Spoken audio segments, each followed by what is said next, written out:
సాయి కృష్ణ ఇక లేడు అనేది మీ మాటల్లో నాకు అర్థం అవుతోంది. అదే 100% అండి.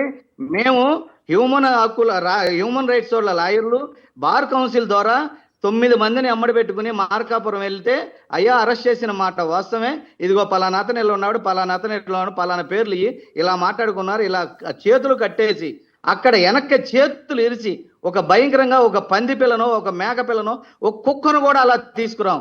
అలా తీసుకొచ్చి ఇతని గురించి నేను ఎందుకు మాట్లాడతానండి? చూడండి, 20 సంవత్సరాలకి ఇతని చరిత్ర ఏంటి? ఇవాళ సంపాదించి ఒక హోదాకు వచ్చి నేను ఏసీపీ కాపోతున్నానని చెప్పి నువ్వు కాపు నేను కాపా, నాకెందుకండి కులం నాకెందుకండి? నా మేనల్లుడు కావాలండి.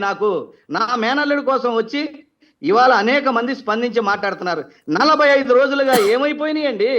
ఈ ఉన్న పార్టీలన్నీ ఏమైపోయినాయండి? కూటమి ఎక్కడికి పోయిందండి? విజయవాడలో నాయకులే మరణించారా అండి?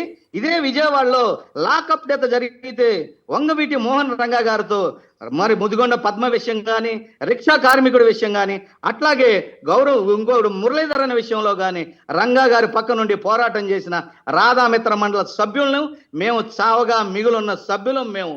మమ్మల్ని అండి ఇలా చేసేది? ఇన్ని చరిత్ర కలిగిన వాళ్ళం. మా కాపులే ఎక్కువ మంది చచ్చిపోయారండి అక్కడ. మరి బుడ్డశంతన కానీ, దుర్గాగాడు కానీ, మా నల్లంటేశ్వరరావు కొడుకు కానీ, ఇప్పుడు నా మేనల్లుడు కానీ ఏ రోజు కులం విషయంలో నేను పలానోడు చేశాడని ఇంకోడని నేను మాట్లాడతలేదండి. మాకు మా బిడ్డ కావాలండి. అదే నాగరాజు గారి మీద మాకు కేసు కూడా వద్దండి. మాకు ఆఫర్ చేసిన రూపాయి కూడా వద్దండి. ఈ రూపాయి కూడా ఎవరెవరు ఆఫర్ చేశారో మొత్తం నాకు తెలుసు, వాళ్ళకి తెలుసు. వాళ్ళు నన్ను అడిగినందుకు కాంపెన్సేషన్ కింద ఏదో ఆఫర్ చేస్తున్నారా? అంటే ఈ కేసు పైకి రాకుండా ఏంటంటే పిల్లోడిని చంపే అధికారం ఎవరు ఇచ్చారండి? తగలబెట్టే అధికారం ఎవరు ఇచ్చారండి? కాదు సార్, నాగేశ్వరరావు గారు ఒక్క మాట మీరు అరెస్ట్ చేశారు, కోర్టు ప్రొడ్యూస్ చేసుకోండి, బెయిల్ పెట్టుకు బయట తెచ్చుకుంటాం. అరెస్ట్ వారెంట్లో ఈ విధంగా అనేక సంవత్సరాలుగా వారెంట్లు తెచ్చుకుని రీకాల్ చేసుకునే వాళ్ళు ఉన్నారు. ఆడేమన్నా కసబ్బా, బర్మా నుంచి వచ్చిన కాందిసీ కూడా, లేదా ISIS తీవ్రవాదా? మీరే చెప్పండి. రైట్.